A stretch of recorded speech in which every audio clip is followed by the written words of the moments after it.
বিসমিল্লাহির রহমানির রহিম। প্রিয় দেশবাসী, জুলাই অভ্যুত্থানের পর আমরা অনেক দূর পথ অতিক্রম করে আসছি। আমাদের জাতীয় জীবনে শান্তি শৃঙ্খলা ফিরে আসছে, অর্থনীতিতে গতিশীলতা এসছে, সংকট দূর হয়েছে। মাত্র কয়েকদিন আগে যুক্তরাষ্ট্রের সঙ্গে আমরা সফলতার সঙ্গে শুল্ক আলোচনা সমাপ্ত করেছি। এর ফলে আমাদের অর্থনীতির সম্ভাবনা বহুগুণ বেড়ে গিয়েছে।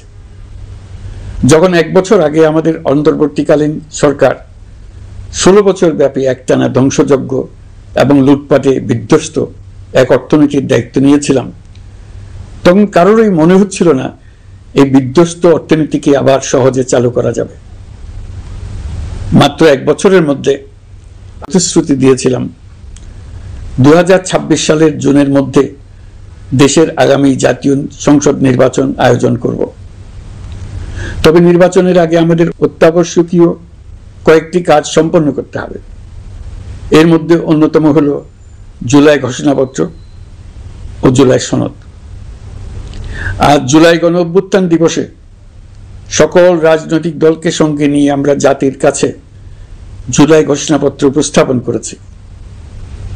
এই ঘোষণাপত্রে মহান মুক্তিযুদ্ধ সহ বাংলাদেশের মানুষের অতীতের বিভিন্ন ঐতিহাসিক ও গণতান্ত্রিক সংগ্রাম থেকে শুরু করে জুলাই অভ্যুত্থানের প্রেক্ষাপট বর্ণনা করা হয়েছে। আমাদের 3টি দায়িত্ব ছিল: সংস্কার, বিচার ও নির্বাচন। জুলাই অভ্যুত্থানের ছাত্র শ্রমিক জনতা দেয়ালে দেয়ালে যে প্রত্যাশার কথা লিখে রেখেছিল, তার অন্যতম ফোকাস ছিল রাষ্ট্র ব্যবস্থার গণতান্ত্রিক সংস্কার। সেই লক্ষ্যে আমরা বেশ কয়েকটি সংস্কার কমিশন গঠন করেছিলাম। তাদের মধ্যে প্রধান প্রধান সংস্কার কমিশনগুলো যে সুপারিশ পেশ করেছে, সেগুলোর মধ্যে স্বল্প সময়ের মধ্যে আশু বাস্তবায়নযোগ্য বহু সংস্কার আমরা ইতিমধ্যে সম্পন্ন করেছি। এই সংস্কারগুলোর মাধ্যমে অর্থনৈতিক খাত, বিচার ব্যবস্থা ও জনপ্রশাসনে গতিশীলতা আসবে, স্বচ্ছতা ও জবাবদিহিতা বহুলাংশে বৃদ্ধি পাবে, দুর্নীতি, অনিয়ম ও হয়রানি হ্রাস পাবে। দীর্ঘমেয়াদী সংস্কার কাজ বাস্তবায়নের লক্ষ্যে আমরা জাতীয় ঐকমত্য কমিশন গঠন করেছিলাম।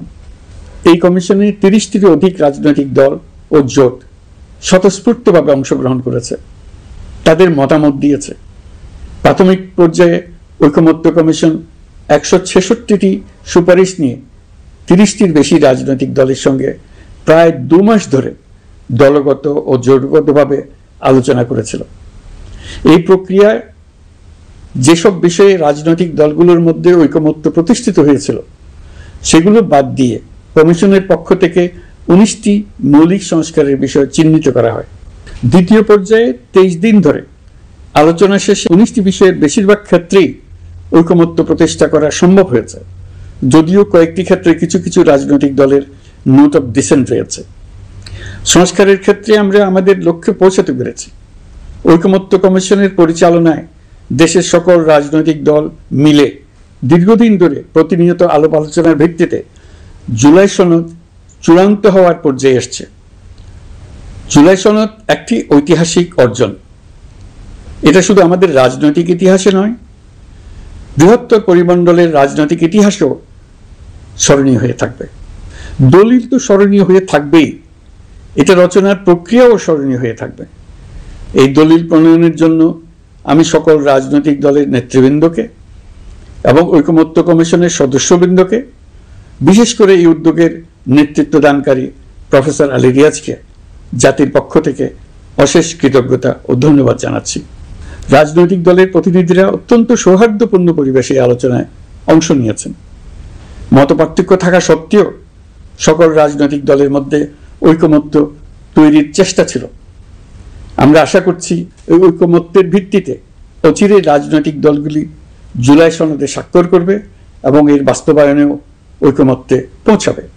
জুলাই সনদ বাংলাদেশে সুষ্ঠুভাবে ক্ষমতা হস্তান্তর, জবাবদিহিমূলক রাষ্ট্রীয় প্রতিষ্ঠানগুলোর স্বাধীনতা ও সক্ষমতা, নাগরিক অধিকারের সত্যিকারের বাস্তবায়ন, রাষ্ট্রীয় সম্পদ ও সামর্থ্যের ব্যবস্থাপনা নিশ্চিত করবে।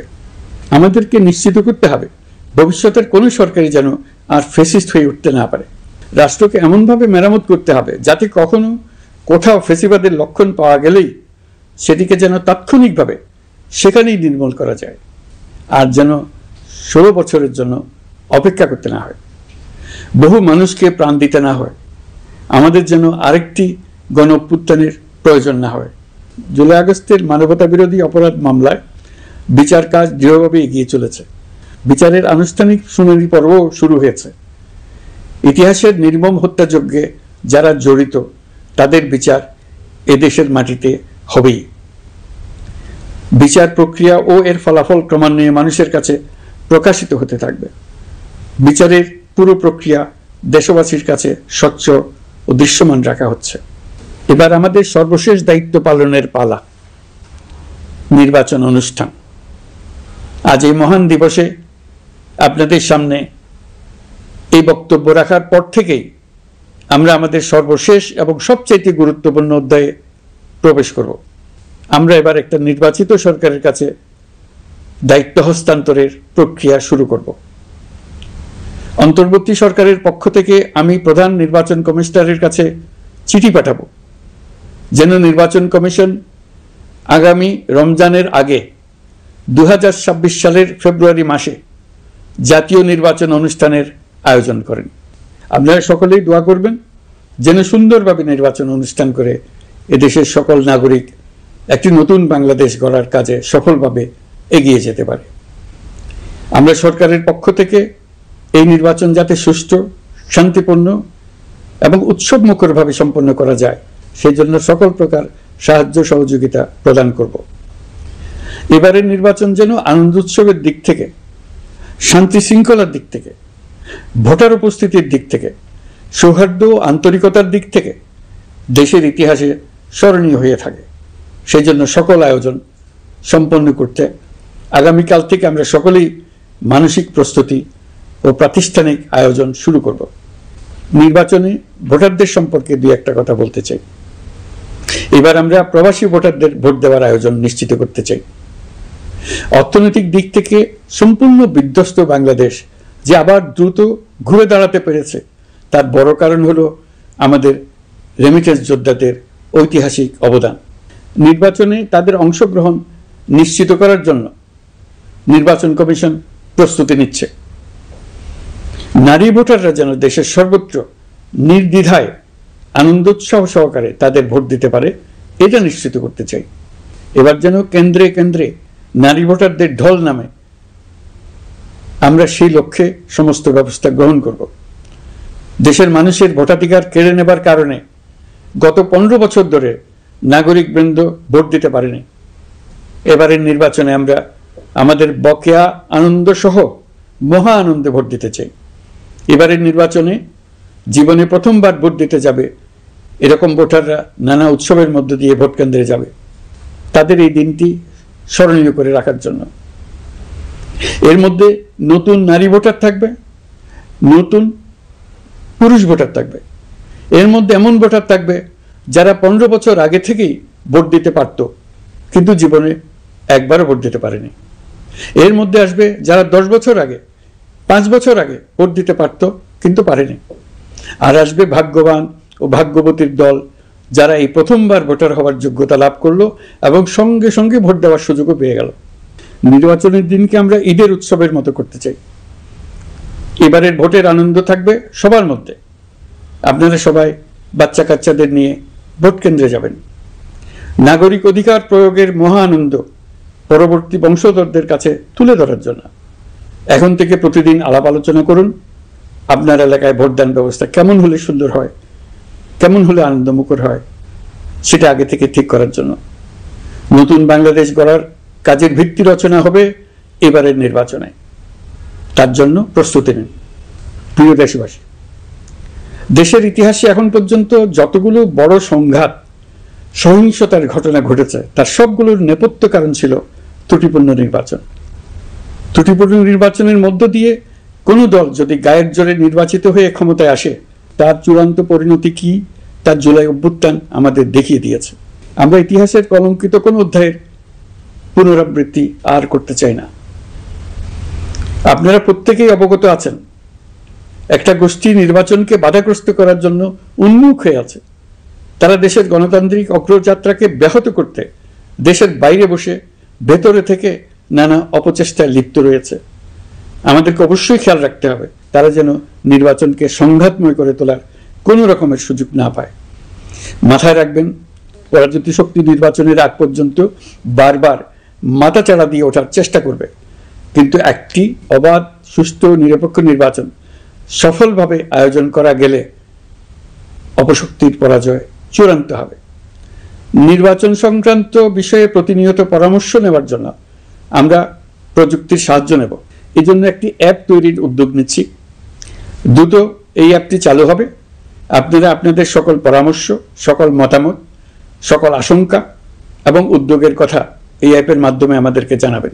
আমরা তা যথাযথ কর্তৃপক্ষকে জানিয়ে দেব, সমস্যা সমাধানের জন্য ব্যবস্থা নেব। রাজনৈতিক দলগুলোর প্রতি আমার আহ্বান থাকবে, আপনাদের নির্বাচনী ইশতেহারে, আপনাদের প্রতিশ্রুতি, প্রতিজ্ঞা, পরিকল্পনায় কোনো কিছুতেই যেন তরুণরা বাদ না পড়ে, নারীরা বাদ না পড়ে। মনে রাখবেন, যে তরুণ তরুণীরা বাংলাদেশকে বদলে দিয়েছে তারা বিশ্বকেও বদলে দেওয়ার ক্ষমতা রাখে।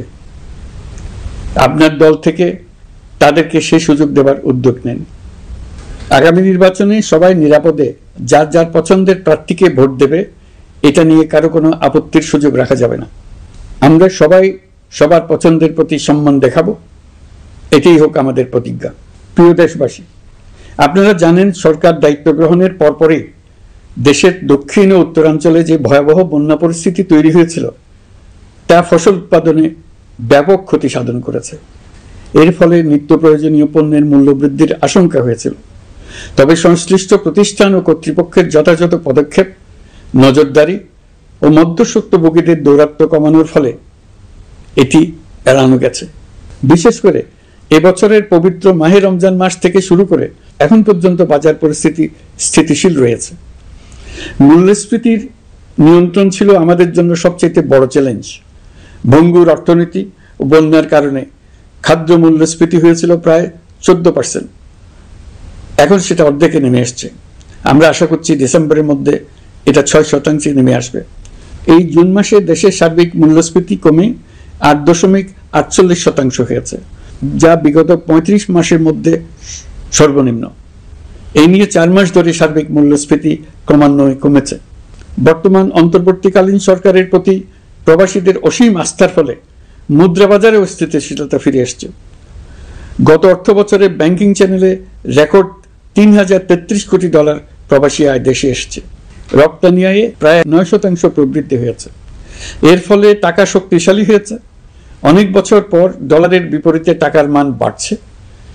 গত 11 মাসে বৈদেশিক পাওনাদারদের পাওনা সুদ ও আসল বাবদ $4 বিলিয়ন অর্থাৎ $400 কোটি অর্থ পরিশোধ করা হয়েছে, যা এ যাবৎকালের সর্বোচ্চ। আগের বকেয়া আদায় পরিশোধের পরও বৈদেশিক মুদ্রার রিজার্ভ বাড়ছে।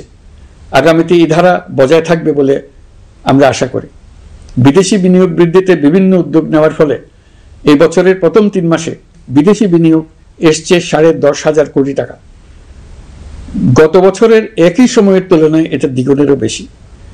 আর অক্টোবর থেকে হিসাব করলে 6 মাসে ফরেন ডাইরেক্ট ইনভেস্টমেন্ট এসছে $16,500 কোটি, যা গত সরকারের আমলের শেষ 6 মাসের তুলনায় দ্বিগুণ। কর্মসংস্থান সৃষ্টি অন্তর্বর্তীকালীন সরকারের অন্যতম বড় লক্ষ্য। সম্প্রতি হংকং ভিত্তিক শিল্পগোষ্ঠী হান্ডা বাংলাদেশের বস্ত্র তৈরি পোশাক খাতে $250 মিলিয়ন বিনিয়োগের প্রতিশ্রুতি নিয়ে এসছে, যা এই খাতে চীনা কোনো কোম্পানির একক সর্বোচ্চ বিনিয়োগ। তাদের এই বিনিয়োগের ফলে 25,000 লোকের কর্মসংস্থান হবে। আমরা দৃঢ়ভাবে বিশ্বাস করি হান্ডার এই বিনিয়োগ আরও চীনা কোম্পানিকে এই দেশে বিনিয়োগের জন্য উৎসাহিত করবে। এর মাধ্যমে আমাদের তরুণ তরুণীদের কর্মসংস্থানের পথ খুলবে। গত 16 বছরে দেশ থেকে যে বিপুল পরিমাণ অর্থ পাচার হয়ে গিয়েছে, আমরা সেটা ফিরিয়ে আনার উদ্যোগ নিয়েছি। এই দীর্ঘ আইনি প্রক্রিয়ার জন্য সরকার নামকরা বিদেশি আইনি প্রতিষ্ঠানকে নিয়োগ দিয়েছে। যথাযথ আইনি পদক্ষেপের ফলে বিশ্বের বিভিন্ন দেশে ফেসিবাদী দুর্বৃত্তরা যে অর্থ সম্পদের পাহাড় গড়েছে তার কিছু কিছু ইতিমধ্যে জব্দ হয়েছে। এই কার্যক্রম সঠিকভাবে চালিয়ে যেতে পারলে অল্প সময়ের মধ্যে আরও কিছু ইতিবাচক ফলাফল পাওয়া যাবে বলে আমি বিশ্বাস করি। দেশের ভেঙে পড়া অর্থনীতিকে মজবুত করতে হলে আমাদের চিন্তায় মৌলিক পরিবর্তন আনতে হবে।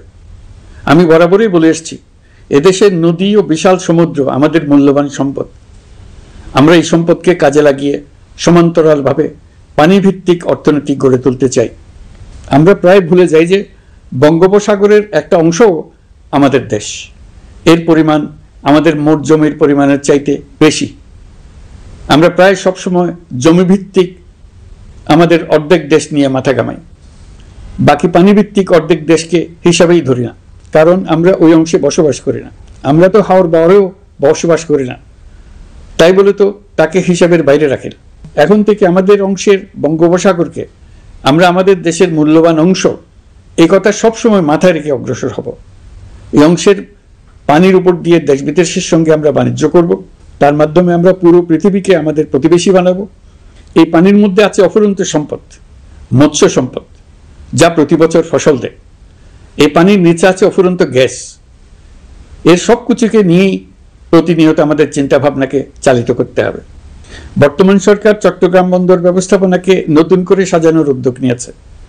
সরকার সম্প্রতি বাংলাদেশ নৌবাহিনী পরিচালিত ড্রাই ডক লিমিটেডকে নিউ মুরিং টার্মিনাল কন্টেনার হ্যান্ডলিংয়ের দায়িত্ব দিয়েছে। তারা কাজ শুরু করা মাত্রই কিছু ইতিবাচক পরিবর্তন এসছে। প্রথম 2 সপ্তাহে দেখা গেছে আগের তুলনায় প্রতিদিন গড়ে 225টি বেশি কন্টেইনার হ্যান্ডলিং হচ্ছে। এই বন্দরকে আধুনিকভাবে গড়ে তোলা গেলে তা শুধু বাংলাদেশের অর্থনীতিতেই ভূমিকা রাখবে না, নেপাল, ভুটান সহ পার্শ্ববর্তী অঞ্চলের অর্থনীতিতে ইতিবাচক ভূমিকা রাখতে সক্ষম হবে। বিনিময়ে তারাও উপকৃত হবে, আমরাও উপকৃত হব। আমাদের উপকূল অঞ্চল অফুরন্ত সম্ভাবনার আধার।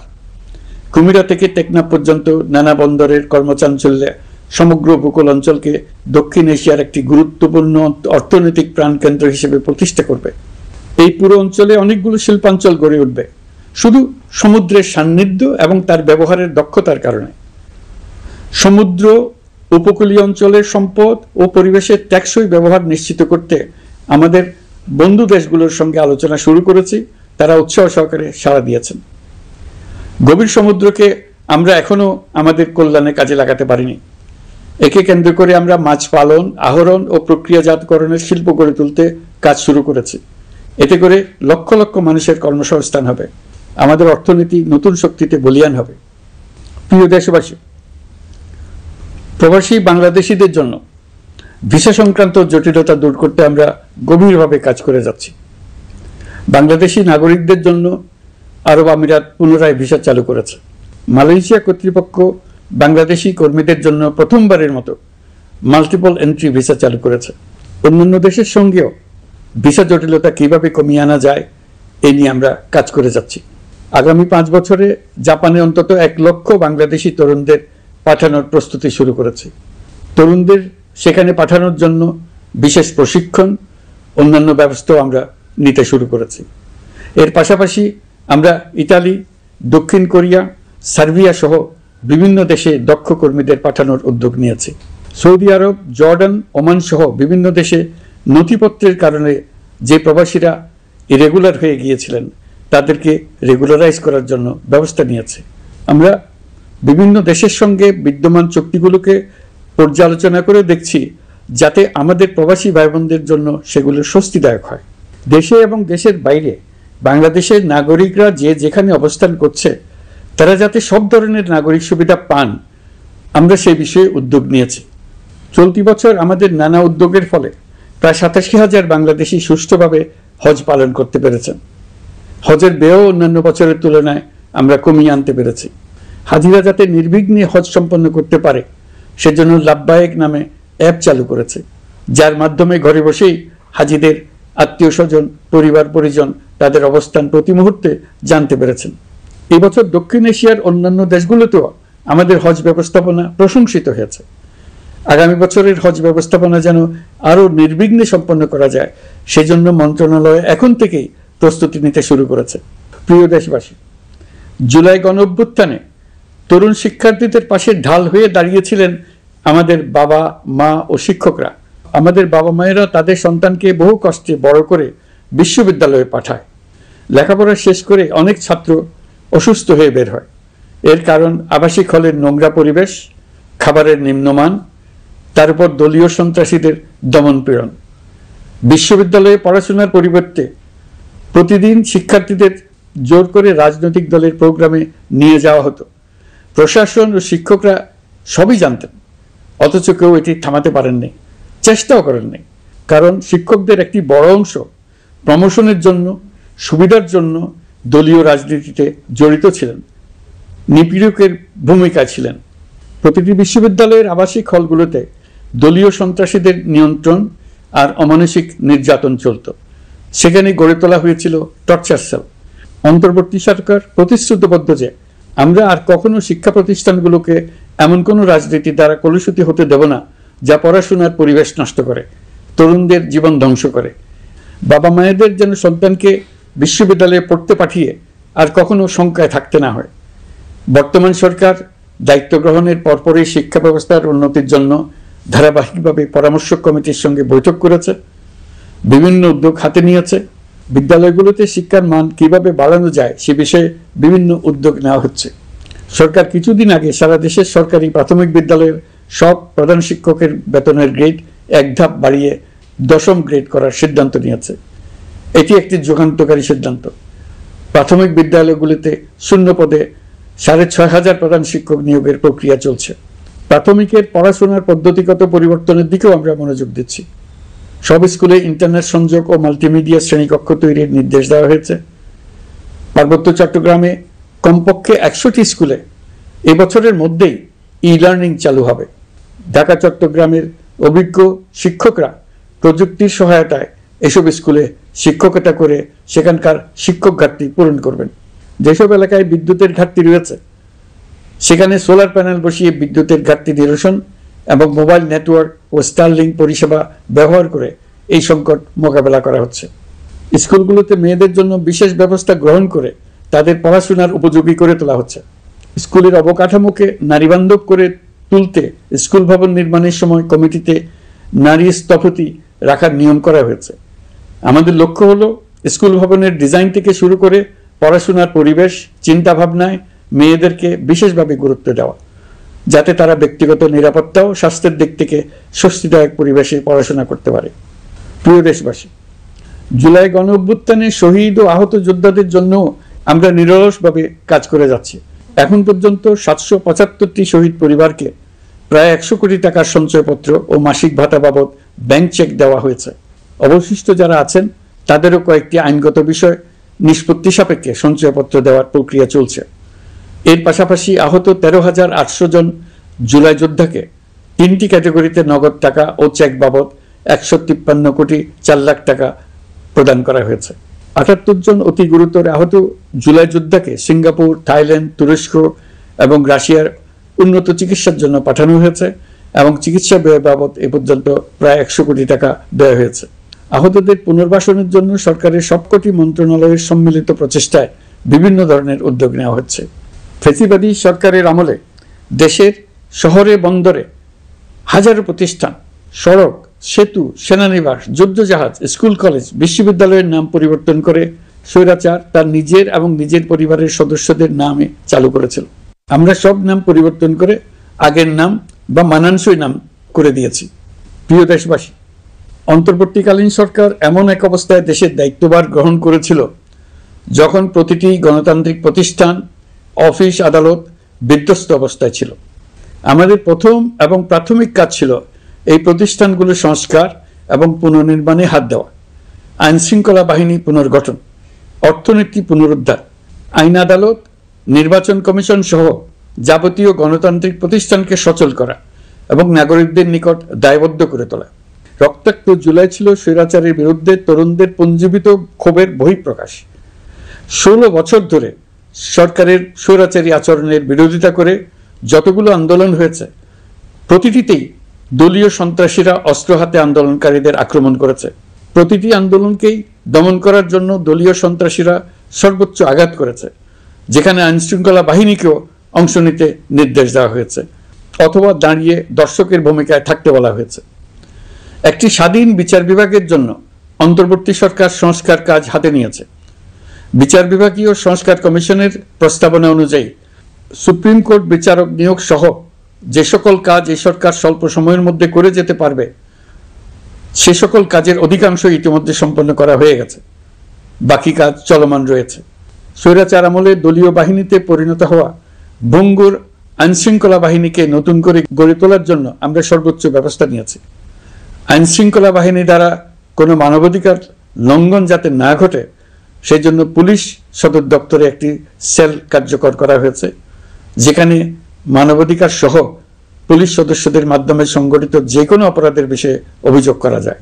এই সমস্ত সেল অন্যান্য আইন প্রয়োগকারী সংস্থার প্রধান কার্যালয়েও স্থাপন করা হচ্ছে। আসামিদের জিজ্ঞাসাবাদ হবে স্বচ্ছ কাচের ঘরে। হাজতখানায় বন্দীদের মানবিক সেবা নিশ্চিত করা হবে। অভিযান পরিচালনার সময় পুলিশ যেন জিপিএস ট্র্যাকিং সিস্টেম ডিভাইস সহ বডি ক্যামেরা পরিধান করেন তা নিশ্চিত করা হবে। পুলিশ যেন আর কখনোই কোনো আন্দোলন দমনে প্রাণঘাতী অস্ত্র ব্যবহার করতে না পারে সেই ব্যবস্থা নেওয়া হয়েছে। বেআইনি সমাবেশে বল প্রয়োগের ক্ষেত্রে জাতিসংঘের স্বীকৃত 5টি ধাপ অনুযায়ী পুলিশ সদস্যদের প্রশিক্ষণ দেওয়া হচ্ছে। সব মিলিয়ে স্বরাষ্ট্র মন্ত্রণালয়ের পুলিশ সংস্কার কমিশনের প্রস্তাব অনুযায়ী 16টি সংস্কার কাজ সম্পন্ন হয়েছে। আরও 43টি সংস্কার কাজ সমাপ্ত হওয়ার পথে। দেওয়ানি আইন, নারী ও শিশু নির্যাতন দমন আইন সহ বিভিন্ন আইনগত সংস্কার সম্পন্ন হয়েছে। সম্প্রতি সরকার ফৌজদারি কার্যবিধি সংশোধন অধ্যাদেশ 2025 অনুমোদন করেছে। এর ফলে এখন থেকে কোনো ব্যক্তিকে আটকের পর 12 ঘন্টার মধ্যে যত দ্রুত সম্ভব পরিবারকে জানাতে হবে। আটককৃত ব্যক্তিকে আইনজীবীর সঙ্গে সাক্ষাতের সুযোগ দিতে হবে। গ্রেপ্তারকৃত ব্যক্তি রিমান্ডের পর অসুস্থ বা আহত হলে তাকে ডাক্তার কর্তৃক পরীক্ষা করতে হবে এবং আঘাতের কারণ নিশ্চিত হতে হবে। তার প্রয়োজনীয় চিকিৎসা দিতে হবে। এক্ষেত্রে পুলিশের দায় থাকলে আইনি ব্যবস্থা নেওয়ার বিধান যুক্ত করা হয়েছে। এই আইনের ফলে গ্রেফতার ও আটক নিয়ে মানুষের হয়রানি অনেক কমে আসবে। পুলিশের জবাবদিহিতা বাড়বে এবং বিচারের কাজ দ্রুততর হবে। পুলিশ সংস্কার কমিশনের সুপারিশ ছিল কোনো ব্যক্তি থানায় জিডি করতে গেলে অবশ্যই তা গ্রহণ করতে হবে। জিডি গ্রহণ করা ছাড়া থানা থেকে কোনো ব্যক্তিকে ফিরিয়ে দেওয়া যাবে না। এই সুপারিশের ভিত্তিতে সরকার সিদ্ধান্ত নিয়েছে দেশের সব থানায় অনলাইনে জিডি করা যাবে। এখন থানায় জিডি না নেওয়ার আর কোনো অভিযোগ থাকবে না। গণতান্ত্রিক চর্চার অন্যতম প্রধান শর্ত গণমাধ্যমের স্বাধীনতা। অতীত ইতিহাসের দিকে তাকালে দেখা যায় মুক্ত সাংবাদিকতার ক্ষেত্রে প্রথম এবং সবচেয়ে বড় বাধা হিসেবে কাজ করেছে সরকার। অন্তর্বর্তী সরকার এইসব বাধা অপসারণে বিভিন্ন উদ্যোগ নিয়েছে। আমরা সমালোচনাকে উন্মুক্ত করে দিয়েছি। যে কেউ চাইলেই যে কোনো মাধ্যমে, সেটা মূলধারার গণমাধ্যম হোক কিংবা সামাজিক যোগাযোগ মাধ্যমেই হোক, সরকারের সমালোচনা করতে পারছেন। এমনকি রাষ্ট্রীয় গণমাধ্যমেও সরকারের সমালোচনা করা যাচ্ছে। নিকট অতীতে যা ছিল অকল্পনীয়। সাংবাদিকদের জবাবদিহিতা নিশ্চিত করার জন্য সরকার ইতিমধ্যে প্রেস কাউন্সিল পুনর্গঠন করেছে। আপনারা জানেন, সামাজিক যোগাযোগ মাধ্যমে প্রতিদিন বিপুল পরিমাণ গুজব ও অপতথ্য ছড়িয়ে পড়ছে। দেশকে অস্থিতিশীল করতে হাতিয়ারে পরিণত হয়েছে গুজব। অপতথ্য মোকাবেলা করার জন্য সাংবাদিকদের সক্ষমতা বাড়াতে বিভিন্ন ধরনের প্রশিক্ষণের ব্যবস্থা নেওয়া হচ্ছে। স্বৈরাচারী সরকার আমলে সাংবাদিকতার ক্ষেত্রে বড় বাধা ছিল ডিজিটাল নিরাপত্তা আইন, যা পরে সাইবার নিরাপত্তা আইন রূপে আবির্ভূত হয়েছিল। আমরা এই আইনটি বাতিল করেছি। এই আইনের অধীনে সাংবাদিকদের বিরুদ্ধে করা সব মামলা বাতিল করা হয়েছে। সংবাদ মাধ্যমের স্বাধীনতা নিশ্চিতকরণে এটি একটি বড় অগ্রগতি। নতুন যে আইন প্রণীত হয়েছে তাতে আগের আইনের নিবর্তনমূলক 9টি ধারা বাদ দেওয়া হয়েছে। আগের আইনের আওতায় করা 95% মামলায় এসব ধারায়। আমরা বিশ্বাস করি নতুন আইন প্রণয়নের পর সাংবাদিকদের আইনি হয়রানি বন্ধ হবে। গত বছর মানুষের প্রতিবাদকে স্তব্ধ করে দিতে ফ্যাসিবাদী সরকার ইন্টারনেট বন্ধ করে দিয়েছিল, যাতে গোপনে তারা দমন নিপীড়ন হত্যাকাণ্ড চালাতে পারে। অন্তর্বর্তী সরকার সাইবার সুরক্ষা আইন সংশোধন করে নতুন অধ্যাদেশে প্রথমবারের মতো ইন্টারনেটকে মৌলিক অধিকার হিসেবে অন্তর্ভুক্ত করেছে।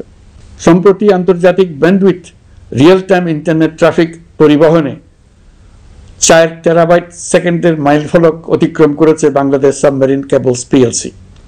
বাংলাদেশে ইন্টারনেট সেবার মান ভালো করতে সরকারের পক্ষ থেকে সর্বোচ্চ উদ্যোগ নেওয়া হয়েছে। প্রিয় দেশবাসী, আপনাদের আহ্বানে একটি ঐতিহাসিক সন্ধিক্ষণে আমরা দায়িত্বভার গ্রহণ করেছিলাম। জুলাই অভ্যুত্থানের সৃষ্ট নতুন বাংলাদেশের যে অভূতপূর্ব সম্ভাবনা জাগ্রত হয়েছে, তাকে এগিয়ে নিতে আপনারা আমাদেরকে দায়িত্ব দিয়েছিলেন। গত 12 মাস ধরে আপনাদের সবাইকে সাথে নিয়ে জুলাইয়ের দাবি পূরণের চেষ্টা করে যাচ্ছি। আসুন আজ জুলাই গণঅভ্যুত্থান দিবসে প্রতিজ্ঞাবদ্ধ হয়ে এই জাতিকে আমরা আর কখনো বিভক্ত হতে দেব না। আমরা সকল নাগরিকের প্রতি মর্যাদাশীল থাকব, তিনি যেই পরিচয়েরই হন না কেন। আমরা দৈনন্দিন জীবনে নানা ঘাত প্রতিঘাতে সাময়িকভাবে যদি পথভ্রষ্ট হয়েও পড়ি, প্রতি বছর জুলাই আমাদেরকে নতুন করে ঐক্যবদ্ধ হতে শক্তি যোগাবে। জুলাই তরুণদের উসিলায় জাতির আত্ম আবিষ্কারের মাস, ভুল ভ্রান্তি শুধরে নেবার মাস, গর্তে পড়ে যাওয়ার প্রবণতা থেকে নিজেদেরকে রক্ষা করার মাস। জুলাই গ্রামে গঞ্জে, সরকারি বেসরকারি স্কুল কলেজে, বিশ্ববিদ্যালয়ে, ফসলের মাঠে, ঘরে বাড়িতে কিশোর কিশোরী তরুণ তরুণীদের কাছ থেকে তাদের আকাঙ্ক্ষাগুলো জেনে নেওয়ার মাস। নির্বাচন আসছে। যদি আপনি আপনার নির্বাচনী এলাকা থেকে দূরে বসবাস করেন, তবে এখন থেকে নিয়মিত নির্বাচনী এলাকা পরিদর্শন করুন, যাতে সেরা ব্যক্তিকে নির্বাচিত করতে আপনি প্রস্তুত হতে পারেন। যাদের তাজা রক্তের বিনিময়ে আমরা আমাদের এই অতি মূল্যবান অধিকার ফিরে পেলাম, ভোটটা দেওয়ার আগ মুহূর্তে যেন তাদের চেহারা আমাদের চোখে ভেসে ওঠে। ফেব্রুয়ারি বেশি দূরে নয়। নির্বাচন নিয়ে প্রস্তুতি নিতে নিতেই ভোটের দিন এসে পড়বে। বহু বছর আমরা কেউ ভোট দিতে পারিনি, এবার আমরা সবাই ভোট দেব, কেউ বাদ যাবে না। সবাই যেন বলতে পারি, নতুন বাংলাদেশ গড়ার পথে দেশকে রওনা করার জন্য আমি আমার ভোটটা দিয়েছিলাম, আমার ভোটেই দেশটা সে পথে রওনা হতে পেরেছিল। জুলাই গণঅভ্যুত্থান দিবসে সকল নাগরিকের কাছে আমার আহ্বান, আসুন নতুন বাংলাদেশ গড়ার প্রথম বড় পরীক্ষায় সফলভাবে উত্তীর্ণ হই। মহান আল্লাহ আমাদের সহায় হন। আল্লাহ হাফেজ।